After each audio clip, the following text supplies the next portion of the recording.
Hi everyone, मैं हूं doctor Sarika Jaiswal. आज हम बात करेंगे सिकल सेल डिजीज और प्रेगनेंसी के बारे में।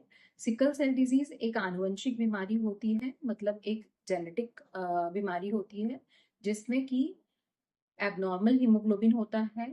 हीमोग्लोबिन वह तत्व है जो कि रेड ब्लड सेल्स यानी कि लाल रक्त कोशिकाओं में पाया जाता है और जो कि ऑक्सीजन को शरीर के विभिन्न भागों में पहुंचाता है।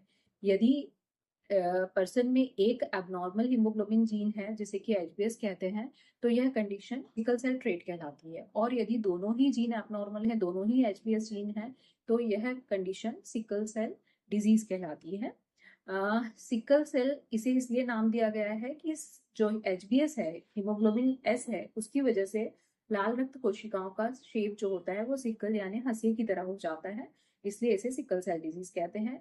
ये सिकल सेल्स की वजह से दो समस्याएं होती हैं। पहला तो ये कि ये जो सिकल सेल्स होती हैं ये नॉर्मल रेड ब्लड सेल्स की तुलना में ज्यादा स्टिकी और रिजिड होती हैं, इसलिए ये छोटी ब्लड वेसल्स जिन्हें कि हम कैपिलरीज कहते हैं उन्हें ब्लॉक कर देती है और इसकी वजह से विभिन्न अंगों में ब्लड नहीं पहुंच पाता है और सीवियर पेन का अनुभव होता है इश्कीमिया यानी ऑक्सीजन की कमी की वजह से, जिसे कि पेनफुल क्राइसिस या वासो ऑक्लूसिव क्राइसिस कहा जाता है। दूसरी प्रॉब्लम जो सिकल सेल्स की वजह से होती है वह होती है कि break down of RBCs. Normal RBCs की तुलना में सिकल सेल्स जो होते हैं, सिकल सेल्स वाले जो आरबीसीज होते हैं वो जल्दी टूट जाते हैं और जिसके कारण पेशेंट में हिमोलिसिस की वजह से जॉन्डिस और लॉन्ग टर्म यानी क्रॉनिक अनीमिया होता है। ये दो आगे जाकर सिकल सेल्स को डिस्ट्रॉय करने के लिए स्प्लीन को ज्यादा वर्क करना पड़ता है, इसकी वजह से स्प्लीन डैमेज होती है। लॉन्ग टर्म में अदर ऑर्गन्स भी डैमेज हो सकते हैं जैसे कि लिवर, किडनी, हार्ट एक्सेट्रा। यदि सिकल सेल ट्रेट है और वह महिला प्रेग्नेंट हो रही है तो यूजुअली यह प्रेगनेंसी नॉर्मल प्रेगनेंसी की तरह निकल जाती है। लेकिन यदि सिकल सेल डिजीज है यानी कि दोनों ही जीन्स एबनॉर्मल है, ऐसी महिला यदि प्रेग्नेंट होती है तो यह एक बहुत ही हाई रिस्क कंडीशन होती है, हाई रिस्क प्रेगनेंसी होती है और इसका मैनेजमेंट ऑब्स्टेट्रिशियन के साथ साथ हेमेटोलॉजिस्ट को भी करना पड़ता है। इसमें हेमेटोलॉजिस्ट और ऑब्स्टेट्रिशियन को कुछ प्रॉब्लम्स का ध्यान रखना पड़ता है, क्योंकि इसमें पेनफुल क्राइसिस जो हमने पहले बात बताया है उसकी सीवियरिटी और फ्रीक्वेंसी बढ़ जाती है, इसलिए हमें पेन का मैनेजमेंट ज़्यादा करना पड़ता है। दूसरा, इसमें जो प्रेगनेंसी में नॉर्मली हीमोग्लोबिन कम हो जाता है हीमोडाइल्यूशन की वजह से, वह सिकल सेल डिजीज की वजह से और ज़्यादा कम हो जाता है और ऐसे पेशेंट्स में बार बार ब्लड देने की ज़रूरत पड़ती है। तीसरा, ऑक्सीजन की कमी की वजह से ये पेशेंट्स इन्फेक्शन के लिए ज़्यादा प्रोन होते हैं, जैसे कि न्यूमोनिया और यूरिनरी ट्रैक्ट इन्फेक्शन।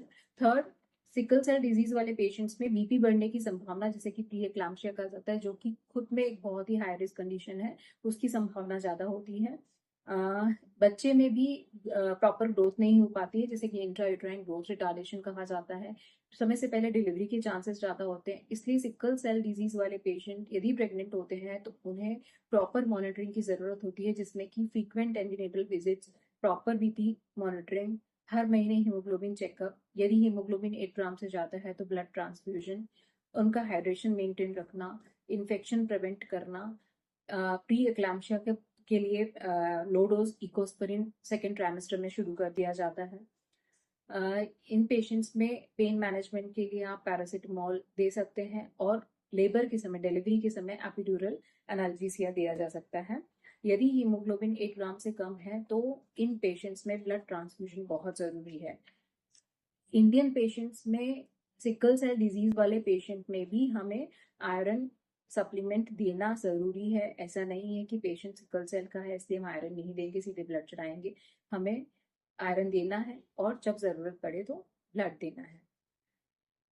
अंत में मैं सिर्फ इतना एडवाइस करना चाहूंगी कि शादी के पहले कुंडली का मिलान करें या ना करें, लेकिन ब्लड ग्रुप का और हीमोग्लोबिन इलेक्ट्रोफोरेसिस दोनों ही पार्टनर्स का, हस्बैंड वाइफ का जरूर होना चाहिए, क्योंकि यदि हस्बैंड और वाइफ दोनों ही सिकल सेल ट्रेट है तो बच्चे में सिकल सेल डिजीज होने के 25% चांसेस हैं और 50% चांसेस सिकल सेल ट्रेट होने के। यदि हस्बैंड नॉर्मल है तो सारे बच्चे सिकल सेल ट्रेट हो गए। यदि हस्बैंड सिकल सेल ट्रेट है और मदर सिकल सेल डिजीज है तो 50% चांसेस है कि बच्चे में सिकल सेल डिजीज हो। इसलिए शादी के पहले यह स्टेटस पता करना बहुत जरूरी है। Thank you.